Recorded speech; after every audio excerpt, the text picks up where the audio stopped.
So welcome to Agile Isn't Enough, Revolution over Transformation. Now, I was sitting here earlier and I was like, when is this presentation going to start? Then I'm like, oh yeah, I'm giving the presentation. I should probably go up there and actually start. So to get us started though, we're going to do something a little bit different. So revolutions can get a little bit uncomfortable sometimes. Get outside your comfort zone. We're going to do something that we're actually going to tie back in a little bit later, but we're going to start with a warm-up. So let's see if I can get this on. We're going to start with a warm-up. So can I get everybody to stand up for a second? And give yourself a little bit of room. You don't want about this much room because we don't want people hitting each other. And what we're going to do is we're going to do a quick warm-up. I'm going to demonstrate how we do it first, and then we're all going to do it together, okay? So what I'm going to do is I'm going to put my right hand in the air, you put your right hand in the air, and I said I'd demonstrate it. It's okay, you can wait. And I'm going to shake it out, and I'm going to count out loud. So this is important. We want to hear your voice, get your movement, and I want you to be looking around the room, making eye contact with people as you do this, right? This is a very important part of this. We're going to count out loud. 1, 2, 3, 4, 5, 6, 7, 8. Then you go with the left hand. 1, 2, 3, 4, 5, 6, 7, 8. You go with the right leg. 1, 2, 3, 4, 5, 6, 7, 8. And the left leg. 1, 2, 3, 4, 5, 6, 7, 8. And then we're going to go 1, 2, 3, 4, 5, 6, 7. 1, 2, 3, 4, 5, 6, 7. 7, 7, 6, 6, 5. All the way till we get to 1. Everybody got it? All right, here we go. 1, 2, 3, 4, 5, 6, 7, 8. 1, 2, 3, 4, 5, 6, 7. I want to hear you guys. 1, 2, 3, 4, 5, 6, 7, 8. 1, 2, 3, 4, 5, 6, 7, 8. 1, 2, 3, 4, 5, 6, 7. 1, 2, 3, 4, 5, 6, 7. 1, 2, 3, 4, 5, 6, 7. 1, 2, 3, 4, 5, 6, 7. 1, 2, 3, 4, 5, 6. 1, 2, 3, 4, 5, 6. 1, 2, 3, 4, 5, 6. 1, 2, 3, 4, 5, 6. 1, 2, 3, 4, 5. 1, 2, 3, 4, 5. 1, 2, 3, 4, 5. 1, 2, 3, 4, 5. 1, 2, 3, 4. 1, 2, 3, 4. 1, 2, 3, 4. 1, 2, 3, 4. 1, 2, 3. 1, 2, 3. 1, 2, 3. 1, 2, 3. 1, 2. 1, 2. 1, 2. 1, 2. 1, 1, 1, 1. Nice. Give yourselves a round of applause. All right, I want you to take a second and look around the room for a bit. So look around the room for a bit. I just want you to remember and make some observations, because I'm going to ask you about it later, but not just yet, but make some observations about what you see, about what you notice, about what's just happened here in the room, because it will come up again later.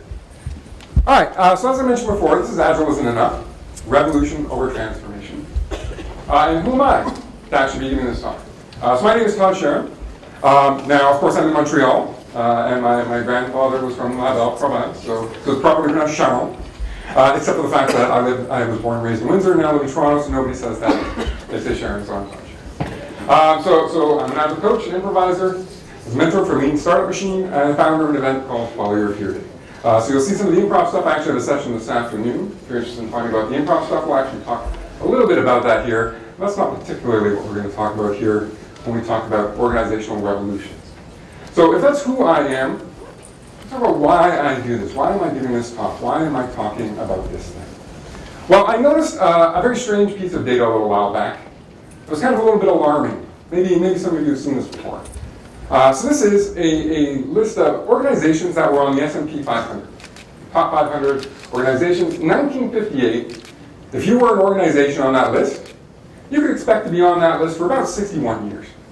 That's a pretty good run, right? 61 years. That's a pretty long-lasting established company. However, by 1980, that number had dropped to 25.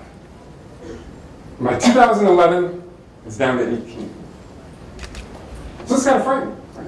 If you're a member of an organization, if you want your organization to be successful over a long period of time, you can no longer do the things you used to do and actually just hang around. You have to change the way you do business. Otherwise, you'll get replaced on the list fairly quickly.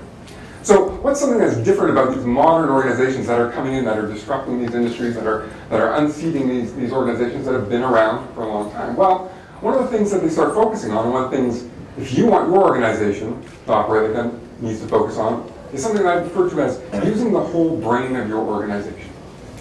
It is no longer sufficient to just have, we hired some really smart people at the top, and then we have worker drones that we just tell what to do. This is no longer sufficient. We hire all these smart, capable people. We need to take advantage of that. So who here, have you ever been in an organization where it's like we say, well, we want to hire smart, capable, creative people. You go out and hire smart, capable, creative people. You sit them down at a desk and say, now, don't think and do exactly what we tell you. Who here has seen that? Let's see the hands. All right, we've seen this before, right? It's a little bit odd. It's a little bit odd. We talk about it, but we don't necessarily actually follow through with that. So organizations today, they need to be cutting-edge thinkers on the whole organization. And by the way, never actually use a straight razor in a moving vehicle. That's a very dangerous thing. We need organizations that are leaders, not followers. Again, no longer having the person at the top saying, you do this, you do that. That's not sufficient. So when we think about Agile, Well, Agile changes how the organization works. It's true. But what it doesn't do is it doesn't change who the organization is. And in order to become these organizations that are going to survive for years and years and years and years, we need to start changing who organizations are. That's the part that's missing from a lot of Agile transformations and a lot of change initiatives. So let's think about this a second. What does this mean? Well, I want you to take a moment and think to yourself, well, who are you as an individual? If you were to describe yourself, and I mean not what do you do, or what are your physical characteristics. I mean, if you were to think to yourself, who am I? Take a moment and think to yourself about that. Who are you? And then I want you to take a second and think about, well, who do you work for? If you think about your company, and again, don't think about what does my company do, what products or services do we offer, who are they as a company? Let's see a show of hands. If you have a hard time really identifying who your company is, put up your hand. You don't really know for sure. A few of those. So let me ask you this then. Can you bring your full power, creativity, and intelligence to work every day? Or do you relinquish some of that to leadership? That is, if you have an idea that you want to implement that will make your company better, can you just go and do it? Or do you have to get permission from some management structure, from some red tape, from some forms you have to fill out? Again, hands up if you relinquish some form of it to management in some way. Right. We see a lot of that. So then why revolutions? Why do I talk about revolutions, again, over transformations? Well, let's take a second and look at Agile transformation styles. The common ones that we see, right? We see top-down Agile, right? That is, the leader comes down and says, thou shalt be Agile, you are all Agile now. Done, right? Success. That always works. Because I can always say to you, I can say to you, sorry, I can say, be Agile. Done. I've done my part. Or maybe it doesn't quite work that way. Maybe it takes a little bit more than that, right? We might have bottom-up transformations that might happen. Now, this is where we might have a small team within the organization that says, hey, we want to try some of this stuff. Let's start doing it. I've been a part of one of those teams. The first Scrum team that I was a member of was one of those teams. And the thing is, it really did change the practices, and it really helped for our team, but we couldn't actually spread it through the rest of the organization. We weren't able to get past those blockades that were around it. We might run a pilot team. We have to ask ourselves, well, okay, what does this mean? Are we really committed, or are we just doing something to say we do something and then, we assume it's going to fail? Or even, let's say we do it and it succeeds. Well, great, but do we actually have a method to actually bring that back to the organization? Because we gave them a little bubble, and hopefully they didn't have to actually deal with any of our infrastructure or our current bureaucracy. But then if they are successful, how do we even bring that in? Do we even understand how we can do that? So there's some challenges there. This one, which is one which actually seems to become a little more popular these days, which is the gradual evolution approach. This is the will we ever get there, right? We're just going to try a bunch of stuff. We'll do a bunch of experimentation. The experimentation is good, but if we don't actually have a vision of what we're trying to accomplish, like what are we really trying to achieve here, it ends up being a lot of let's just throw things at the wall and see what sticks. And maybe we get some improvement somewhere, and maybe we don't. So on their own, just each of these approaches is essentially doomed. Sorry, if you're in the middle of one of these, I'm sorry, you're doomed. It's not sufficient. That will not be enough to actually bring you success. Because we know that culture wins over process. We know this. And going back to what we talked about those organizations, we know that those top culture organizations today are attracting and retaining the top talent. And if you have those organizations, again, that are accessing the brains of these people, the collective intelligence of these people, they will outperform your company every time. So that culture is a vital element of our organizations, which means you need to bake it into your DNA. So you hear a lot of talk about agile mindset, right? It's not about practice anymore. We're talking about mindset, right? Which is good. That's great. But are you actually baking that into your hiring practices, right? Your onboarding practices. Is that actually in there? Are you actually focusing on this stuff? Because if you're not hiring for it, that's going to be a big challenge. So here's some of the things that we're going to be looking at. This is just some of the influences that influence what you're going to hear today. Jonathan Field's Revolution You. We have Untitled Chapter by David Marquet. First Mind by Jonathan Hive. Method by the co-founders of Method. We'll talk a little bit about them. And From Dictatorship to Democracy by Gene Sharp. So Gene Sharp's really interesting. He influenced Jonathan Field's work as well. From Dictatorship to Democracy is a book about how to actually execute nonviolent revolutions, or actually overthrowing actual dictatorships. And this book is so powerful that it's actually banned in countries like Iran. You have people that actually smuggle in pages of this book because it is so powerful. We'll look at some of the things that Gene Sharp talks about. So let's think about dictatorships for a moment. Here we are. We're in Montreal, in Canada, a Western liberal democracy, right? We think that's a good idea, right? Probably, as opposed to having a dictatorship here. It's probably a good thing. And yet most of us wake up in the morning, go to work, hop into an organization that looks pretty much like a dictatorship. You know, it's run from the top down. What the dictator says at the top goes. That's how we actually organize our professional lives. It's a bit weird that in our political sphere we prefer one thing, but yet we go out and work in something else. So in dictatorships, we see rule through authority. We see suppression of dissent. And they use fear. Now the interesting thing about this is you might say, well, okay, well my organization is structured that way, but we don't try and do that. But this stuff happens whether you want it to or not. For example, if you're senior VP of whatever, and you say to somebody, hey, could you do that for me? What do you think she's going to say if I ask her to do something? She's further down the ladder. Yes, right?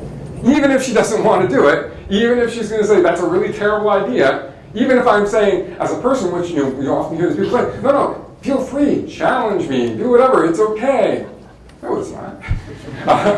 Even if you as a person, as a leader, would not give them consequences, that fear is still there because of the structure of your organization. So what happens as a result of this, especially as it gets more and more extreme, is the population gets turned into a mass of isolated individuals. Who here has ever felt isolated in an organization that they've ever worked in? Yeah. And sometimes maybe it's your team that's isolated, you're good with your team, but that team feels isolated from what's going on in the rest of the organization. And sometimes it's you as an individual that feels isolated. And you feel sometimes that you can't do much of your own initiative, right? You can't do anything, can't get anything done without an approval. And often people are too frightened to share their hatred of the dictatorship. You might have your small group you go out for beers with where you complain about everything, but nobody would ever actually dare say anything, in the all-hands meeting when they say, how's it going, everybody? Oh, great. Not great. Oh, we won't say that. We won't say that out loud, right? And so this is the thing. This actually is often built into our organizational structures. It's not always necessarily about the people who are in charge that are actually imposing this, but it's actually in that structure. So if we think about, maybe I want to do something. I want to do something very different in the organization, but in order to do this, I have to get approval from my manager, who's going to have to get approval from another department's manager, who then may have to get it, floated up the chain to something else. What do you think? Am I going to do it? No, right? I just won't even bother. I won't even bother trying. Even again, if the organization would like me to do things like this, it's not worth the hassle. Now here's the interesting thing about dictatorships. Is the authority in a dictatorship is an illusion. We think about this, we think about countries that have dictators. They think, well, they rule with supreme authority, right? Well, not really. They only have the authority as long as the people will actually listen to the authority and recognize that authority. So this is how, when Gene Sharp talks about nonviolent revolutions, a lot of these start is with that nonviolent protest. We just refuse to listen any longer. Now, obviously, there ends up being consequences for these things. Police force come in. But even, especially as that comes in, as that stuff gets seen by other people, they say, this is awful. We're also going to join you. We feel bad for you because you're not actually fighting against these people. They're just abusing you. So we will stand with you. And then eventually, some of the police officers there that are there to inflict the will of the dictator will say, you know what, I can't stomach this anymore. I'm not going to be a part of this. And the power starts to crumble. And so what happens eventually is either the dictator themselves has to actually walk back things a little bit to appease the people, to gain that consent from the people, or oftentimes the military sees the weakness of the dictator and may overthrow the dictator themselves and replace them with their own dictator. So that authority there only exists as long as you have the support of those key people and the populace. If that goes away, your power goes away. So unfortunately, if you're a leader in an organization, sorry, you don't actually have any authority. You think you do, but the more you exercise it and the more you actually are authoritarian about it, the more you will actually risk losing it. So who here in an organization, again, either you've been the manager or the leader in the organization and said, hey, we should be doing this. Why aren't we doing this? And then nobody does it. Have you seen that? Or been the person who just didn't do what you were told to do? Hands up if you've been on either side of that fence, right? It's real. The authority isn't there. So you think it is, but only if people are willing to go along with you. So this means when we think about agile transformations, that means that authority can initiate the change. We can say, yes, thou shalt be agile. But only winning the hearts and minds of the people will actually sustain it. If people don't want to do it, it's not going to happen. So your job as leadership is to actually win the hearts and minds of the people to say this way of working will be better. Let's actually get you on board to be a part of this and want to be a part of this. So this means we have to make change on an emotional level, not just on a practice level, right? We have to make people actually feel to want to be part of this change. So if authority is characterized by direction, force, and coercion, which is usually what we see. What else do we do if not authority? Well, thinking again to where the world that we live in, why not liberty? What if we thought of our organizations in terms of liberty? These are characterized by things like freedom, autonomy, opportunity. What if instead of reducing these things, we could increase these things? We could give people more freedom in the organization. We could give them more autonomy and more opportunity. Could we possibly get different results? And the thing is, there are companies that are doing this. They're experimenting with this. We've heard stories from Valve, from Zappos, from Netflix.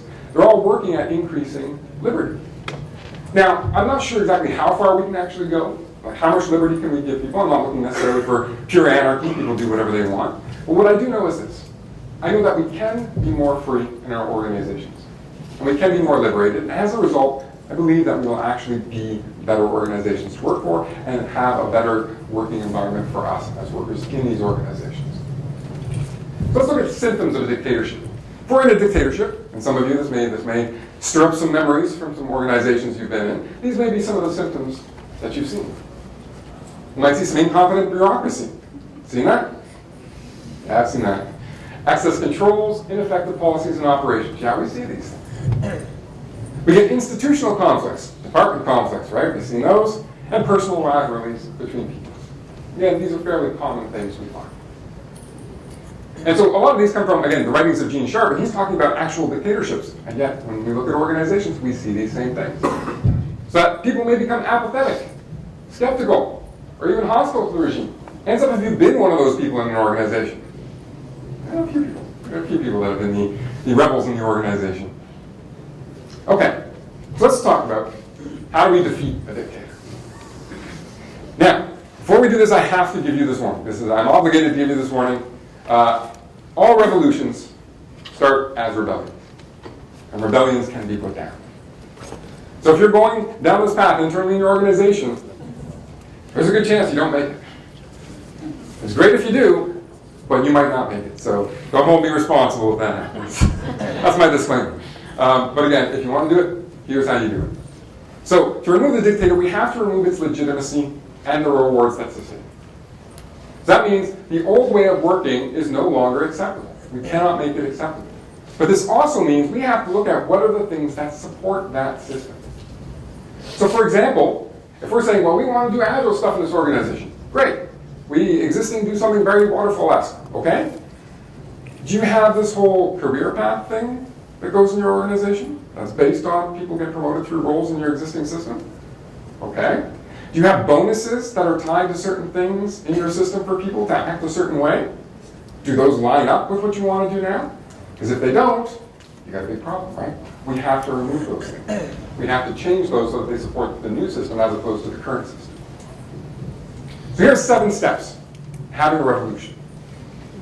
We'll go through each of them a little bit. So we have, who are you? We talked a little bit about this at the beginning. You have to have values, and you have to live by them. This is the one that everyone usually fails at, is actually living by their values. We have to know who our dictator is. What are we up against? We have to craft our narrative, build our tribe, celebrate our victories, and finally, as we talked about on the liberty side of things, we have to start building autonomy into our organization. These are not necessarily linear. They're just listed that way. But you need to be doing a little bit of all of these things. So let's look first. Who are you? So I asked you earlier about the company. Do you know who your company is? Well, let's see. Do you know who these companies are? Can somebody tell me? Sorry? Microsoft and Apple. Yes, this is from an Apple ad campaign, right? So Apple clearly delineated who they were. And so we understand who Apple is, right, from this. When we see this, we naturally, yeah, that's kind of Apple, right? They're kind of like that. They know who they are, and they represent that out there. Now, the interesting thing is, we don't really know that well who Microsoft is, other than the fact that they produce Office and Windows, yet they were actually able to create an identity that's perhaps not a favorable identity for their competition, and they could do this partially because they didn't actually do it themselves. So Microsoft failed to actually carve that clear identity. Apple said, well, we'll do it for you, don't worry, we'll take care of that, and could actually show this dichotomy between them. So what we want to do is, as organizations, we want to make sure we're intentional about who we are so that someone else doesn't do it for us, or that it doesn't happen just by accident by a result of the things we end up doing, right? So here's an exercise. We won't do it. I'll just show it to you, but you can do it yourself after the session, called Organizational Identity Quadrants. It's a quick way to figure out, again, who we are as an organization. So this is what we need to know. This goes for who we are as a company organization, or if we are a group coming in to say we want to do an Agile Transformation, well, who are we as the people who want to do this? We need to define ourselves who we are, but not just who we are. Just like Apple did back here, we also need to figure out who we are not. We are this, we are not that. So that way it's very clear to people. We're not for everybody, right? We've all heard the saying, if you think you're for everyone, you're for no one, right? We need to know we are for this, which includes what is our point of view. And in our point of view, we need to be intentional, and we need to be polarized. Again, we want to discern, if you are this, you are with us. If you are not, that's okay too, but you're not part of this. You're not with us, right? We need to know that. And more for informational purposes, we need to know who's our leader. It doesn't have to be a singular leader. It can be a group of people. But for example, if we're doing a change initiative in a company and I'm interested in this change initiative, who do I talk to? Is it a person? Is it a group? I just need to know, where do I get more information? How do I become part of this group? So now we have to have values and live by them. So two things that people fail at here. They have really bad values. Innovation, creativity. Yeah, you and everyone else, right? This is not useful. We need to be very clear about what differentiates us from everyone else. What are those values that are unique to us, that are core values that we actually have and live by? Not aspirational values. You can have a couple aspirational values, but clearly delineate these are the things we can actually show you we have done and do, and these are the things maybe we would like to do. And then the second part, of course, is living by it. Far too often I see organizations that have actually spent a lot of time crafting really good values, put them up on the wall somewhere, and they just collect dust. You walk around the organization and it's like, I don't see these anywhere. That's a problem as well. This is an ongoing effort you have to do to keep this going if you want to build that into the DNA of your company. So let's take a look at Method. So Method, who here is familiar with Method, if you know the company Method? So they make cleaning products. They came into a very commoditized industry of cleaning products, and they came in with a different approach. Their products are eco-friendly, very non-toxic, and they also apply design thinking to their products. They wanted their products to be so attractive that you might leave them above the counter as opposed to hiding them below the counter. So that was part of their philosophy of who they are. And as they started to scale, they realized, well, we started to lose who we were as a small company. So they actually went through the exercise of coming up with their values, but they actually did quite a very good job of being intentional about it. So these are the values they came up with. Keep Method weird. What would MacGyver do? Innovate, don't imitate. Collaborate, collaborate, collaborate. And they actually go into detail about why it's exactly 3 times. It's not just collaboration. There's something very particular about why they worded it that way. And care like crazy. So when we look at these, do you have a bit of an idea what type of company this might be? This might look different than, a company that just produces generic cleaning products. It's a very different style. We'll actually dig a little bit deeper into how they apply these values in a moment. So again, how do we do some of this stuff? So this was an organization I did some of this stuff with. It doesn't matter what their particular values are. But what we did here was this exercise. We took the company's values, we got the whole company together. We said, okay, we want to hear people in groups write stories of where you saw people actually living these values. We had hundreds and hundreds of stickers. All these wonderful stories of where they actually lived their values.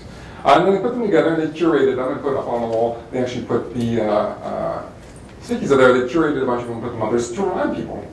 Not from management down, here's what management says values are. These are the people saying, yeah, this is where we act on who we are. Now, you might say, well, there's a risk here, Todd. You just mentioned values on walls collecting dust. But here's another interesting thing they did. If you notice down there in the bottom corner, there's Sharpies and there's stickies. So if you saw somebody living the values, you would write it on a sticky I put it up on the thing. And they could update that as they go along. So this kept it top of mind for people. It wasn't just an exercise we did, a year or so ago. This is an ongoing thing. Okay, so the dictator. So there can be some confusion around what do I mean when I say dictator? It's not necessarily a person. It can be an idea, a concept, a competitor, a group. But really, it is that biggest threat or problem that we can unite around solving. So when I come into organizations, they say, Todd, we want to do this Agile stuff. Okay. Why? What problem are you really trying to solve? That's really important for me to know. That's really important for your company to know. So that whatever we do is in service to solving that problem. So we talked earlier a bit about that gradual evolution and experimentation thing. Well, if we're not experimenting towards solving that problem, we're probably wasting a lot of our time and energy. It should be aimed towards to servicing whatever that dictator is. How can we resolve that? So then we have to craft our narrative. So I talked a little bit about crafting a narrative when I talked about how to use the values and create the stories around it. We're actually going to do an exercise here that cover this first. So one thing you can do around your narrative is an organizational declaration of independence. That is, again, talking about this is what we stand for. This is what we are not. Now, I know by this point, a lot of people here might be thinking, Todd, you're crazy. None of this stuff ever makes a difference. You're not going to actually have a revolution. We just go about doing our work. However, we've actually seen this work. We're here at an Agile conference. What do you think this is? This is a revolutionary declaration of independence. We are for this. We are against that. This is who we are. We believe in these values and principles. If you believe in those, come join us. We invite you to come join us. If not, that's okay. Go do your everything. So let me ask you, does anybody know when this whole Agile revolution started, who was the dictator?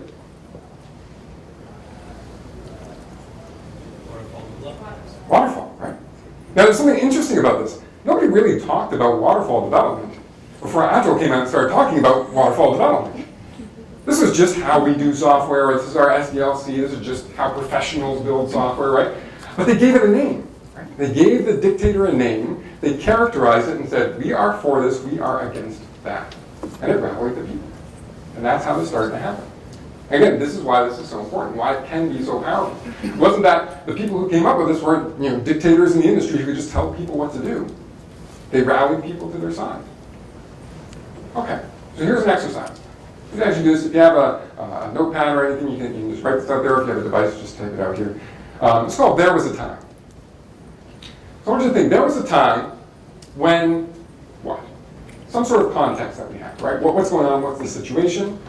And we could have done option A, or we could have done option B. But instead, we did option C. We did that because we believe in what? Right? These decisions say something about it. So I'll give you an example. When we had a situation where we were delivering software to a client, we had a deadline, and we knew we weren't going to make the deadline. We could have, A, cut testing out, rushed it out the door, and got it out on time. Or we could have done option B. We could have worked a lot of overtime. And maybe we burned some people out, or maybe our quality suffers a bit. We could have done that. But instead, we did option C. We told our client, here are the features you're going to get by this day. They are of high quality. They are ready to go. You will get those.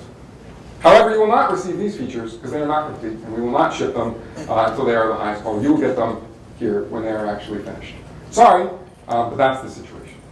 And we did this because we believe that it's important to be open and transparent with your customers, and that the quality of your product reflects the quality of your organization. Does that make sense? Right? We can see the company's values in how they make a decision. So I'll give you a second to actually just think about one example for the company that you're in. Take a moment and see if you can come up with a story of there was a time and see what you fill in, and again, what it says about your company based on the decision they made. Take a couple minutes for that.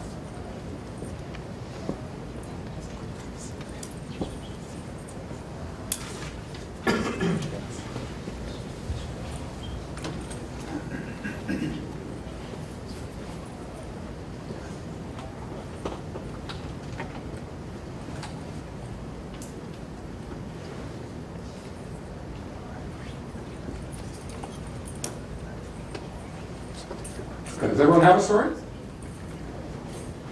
I want to check and see, when you think about the because we believe, does that actually reflect who your company is or who your company says it is? Hands up if you think it does reflect who your company is and what it says and inspires you. Okay. Hands up if you think it reflects perhaps maybe not so positively, but on what the company wants to be, but maybe a little bit about what they actually are. Hands up, let's see. A few of those, right? This is what happens. Again, if we are not intentional about who we are, we can be defined by these decisions that we make in the moment, which may be made out of convenience, but may have long-term consequences in, again, who we are as an organization. So this tool can actually be used reflectively to say, well, what do we actually value? But it can also be used in a projective sense. So next time you think, we are coming to a decision. We have a situation here. What are we going to do? Well, when you lay out the options, try this. Think about what each of those decisions says about you as a company. And then decide, do we still want to do that? Because maybe we don't. Maybe when we think about the big picture of, well, does this actually reflect who we are? Maybe it would get us out of this bind right now, but it's not really who we are. Maybe we should actually do a different option. Okay. So next we have to build our tribe. So Jonathan Haidt talks about the Hive switch. Refers to the Hive switch. And this is this thing that allows groups and organizations to become more groupish. That is, we move from being a team, which is a group of individuals that happen to be working together. Hopefully they're working towards the same goal and not just assigned to be sitting together. But how do we move from that to actually a group that actually works together, comes together as a team and really gels? So we have to think about, well, how do we flip that Hive switch in our organizations? Actually access all that creativity. Well, one of the things we can do is warm-ups and other rituals. So you'll notice we did a warm-up at the beginning, right? So I want you to think about, I asked you to think and remember, can somebody tell me, what did they remember? What looked different after we did that warm-up in this room? Anybody think of any thoughts that you noticed? Yeah? More engaged. More engaged? People were on their phone and looking at you. Yes. Absolutely, yeah. They were. Yeah, and energy was higher, yes. So people were more focused, they put their phones away, and then they started having higher energy. Anything else? What else? Yeah? We all kind of did the same stupid thing. Yes, exactly. We did the same stupid thing together. That's very important. That we step out of our comfort zone there and look a little uncomfortable together. Yes, you can. I was going to say, and then we got more connected because we were looking at each other. Yes, that eye contact, right? That connectedness. Yeah, I have a session this afternoon that talks about using improv to do some of these things. So if you want to learn more about this, we'll cover that there, yeah? And I noticed that people were smiling, so... People were smiling, right. It turns out when you do stuff like this every day, it brings your group closer together. So the fact that the people in this room did this together and saw each other like that actually means this group, who hasn't really had much interaction with each other in this room, are actually probably a tighter-knit group than one of the other sessions that didn't do something like this, right? That's interesting. And all it did was take like a minute, and we did that thing, we looked a little bit silly, and it worked, right? So another thing we noticed, and to your point where you said we were all doing the same thing, kind of looking kind of stupid together, that synchrony, the reason why I had to do one where we all do everything together, that synchrony builds trust. When we are all doing the same thing, it builds trust amongst each other. That's an important thing to know. So one of the things we want to focus on when we focus on building this groupishness is we want to focus on similarity and not diversity. Now, this is not a knock on diversity at all. You want diversity in your groups, but when you are coming together and you want to focus together, it's not focusing on how we are different. It is focusing on how we are the same. What are we aligned on? What is that common ground, that common mission that draws us all together? That helps form our groupishness. If we focus on how we're different, it actually starts to destroy our groupishness. So again, that difference we have is good, but we want to focus on our similarity. That means we want membership rather than fellowship, or followership, sorry.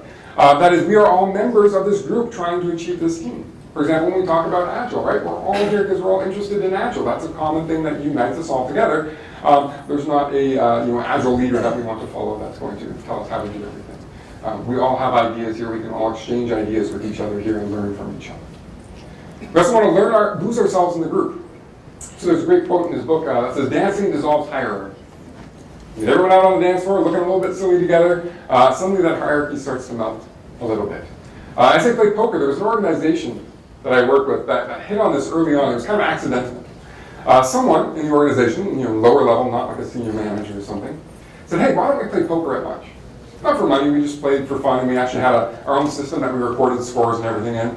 And so we had that, and we played poker at lunch. But the interesting thing that developed was, anyone who was interested in poker could come play. So we had senior vice presidents come play with junior developers. They would all sit around the same poker table as equals, playing just a game against each other.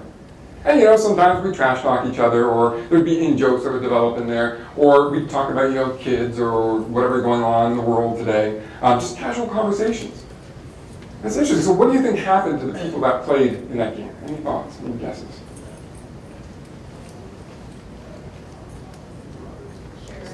Camaraderie? Sharing? Sharing doing the same thing. Now, the thing is, when we're doing it as equals here, what happens is that junior developer, if they need some executive support, they're going to go talk to that person because they have a relationship with them. It's not as scary. We talked about that hierarchy creating that fear, right? That fear starts to go away if we know each other as people. So if we can create those opportunities for people to actually just, lose those hierarchies for a little bit and actually engage with each other, it allows us to have those pathways open so you can actually get some of that feedback from people that maybe they wouldn't say, or they wouldn't challenge you, or they wouldn't question anything because they don't really know you, right? And you've got title on them. So we also want to create positive rites of passage. So I mentioned method before. We looked at their values. So they had, keep method weird was one of their values. And so what they would say in every interview question, they would ask, the last thing you'd have to do is submit, how would you keep method weird?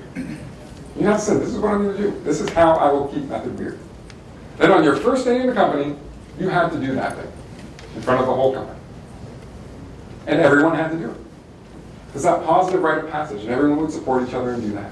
A company I just worked with recently, whenever they hired a new person, when the person came to the building down below, they'd have to call up to get let in, right? Somebody would go down and get them. When they came up the elevator, everyone in the company would be waiting for them and give them a standing ovation, right? And again, it's that positive rite of passage. Well, you are now part of the group. You are now one of us. So you also want to create things like symbols, names, and insider language that determines who you are. So have we all heard tribes, squads, chapters, and guilds? Maybe tell me, where does that come from? Spotify, right? Henrik's here today. He's talking to about stuff. But the fact that they came up with that is something uniquely them. It's their terminology. If you understand that, you know who they are. And we think in Agile, we talk about Agile as a revolution. Sprints, Scrum, Daily Scrum, Retrospectives. If you know what these things are, you're part of the group. If you're like, I don't know what that is, okay, you're not part of the group yet. You want to give your members a name. It's something we can identify. We're not just a part that does this. And yes, believers are taken. Yes, unfortunately that is taken. And everybody kind of cringes at that, but the thing is, it makes a big difference. If you think, people aren't fans of Justin Bieber. I am a believer, right? That's a very personal thing. You might think it's weird because you're not a believer. But the idea is that's different than just being a fan of somebody. That's something more. And if you can make that type of connection with your people, that's even more powerful. So we want to celebrate our victories. Now, if you celebrate your victories, this is very important. Be factual. Do not sugarcoat it. Far too often we'll say, oh, we're doing this thing. Everything's great. Everything's wonderful. And all the people are going, yeah, right. I don't think so. And the people who were involved in it are like, no, it wasn't, right? So if you're not factual, you're going to breed cynicism. You don't want to do that. Same thing with your values. You have to acknowledge, are we actually living our values? If you say you are and you're not, it breeds cynicism. So it's very important to be very intentional about these things and very clear. This means we also have to provide immediate recognition for people that are living the values. So like I showed in the example before, if you saw someone do it, you could just write it up and put it up. The barrier to do that is very low. You don't want to have we have a quarterly all hands and we'll acknowledge people there. It's too late. It's too late. You want to do it right in the moment when it happens, and hopefully anybody can actually provide that recognition. So finally, build autonomy. So I have a problem with the word empowerment. Just a little bit. So how can I empower you? What can I really do? What are the activities I would do to empower you? Not much, right? But there is something I can do. I can take power away from you. So really, when we talk about empowerment, what we really mean is stop taking power away from people. They already come empowered. They can already do all these things. Do not take their power away. The systems that say, well, you have to get approval for this, or you're not allowed to do that. That's how we take power away from people. So if you really want to empower people, just stop taking their power away. That means you're going to have to embrace ideas that seem uncomfortable. Well, that's not how I would do it. Yeah, so what? You're going to have to accept that. Let them try it. You have to trust their choices, even if they're different from your own. And autonomy requires two things: clarity and competence. And this becomes the role of leadership, of management, is how do you actually provide that clarity and that competence? That means you have to trust that they are competent and have clarity of vision. And if they don't, you as a manager or as a leader, that's the problem you have to fix. It's not about putting a system or a process in place that will solve things. It's why don't they have the competency to do this? Why don't they understand the vision to make a choice that is good for the company? So often what I see is, we talk a lot about self-organization, self-organizing teams. Here's what I see in companies. Go, self-organize. They don't do anything. Why don't they do anything? Why are they just sitting there? Or the opposite, go self-organize. Oh my God, don't do that. What did you just do? You've ruined everything. We can't let these people self-organize. It's a disaster. Well, the reason is twofold. One, they don't have the clarity of vision. So the choices that they're going to make are not informed based on the broader picture of what we're trying to achieve. They look at option A and option B and say, well, they look about right. Well, let's go with option B. And it's like, well, if you understood what we're trying to achieve, you would clearly know that option A was the choice to go for. But you don't, so you go with what's the more pragmatic. Okay? So you have to fix that problem as opposed to saying, no, now you need to get approval for all these things because we can't trust you for all this stuff. So Penn Jillette has actually a really wonderful quote. He talks about politics on this. When he runs into problems, this is how he refers to it. He says, could we solve this problem by increasing freedom as opposed to reducing it? We should start thinking about that in our organization. When we run into a situation like that, how could we make these people better equipped to be able to actually do this on their own without our intervention, as opposed to adding more layers of bureaucracy, more layers of approval, more layers of this stuff? How can we increase that freedom instead of reducing it? And if you don't believe that they can understand the vision or pick up the skills, why are they there? Why do they work for your company? This is why it's very important to be understanding who we are and who we are not. Because you don't want to have a bunch of people who are in the wrong company. And this is not bad for them, because they should go work for a company that does line up with who they are. But if it's not you, they shouldn't be there.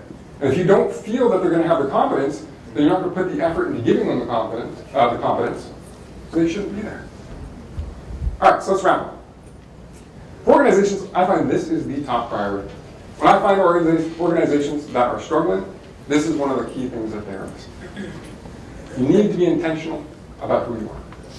This is going to be an ongoing and long-term effort. This is the new role of leadership. This is what it means to be a leader, is to be the people who help make this thing happen.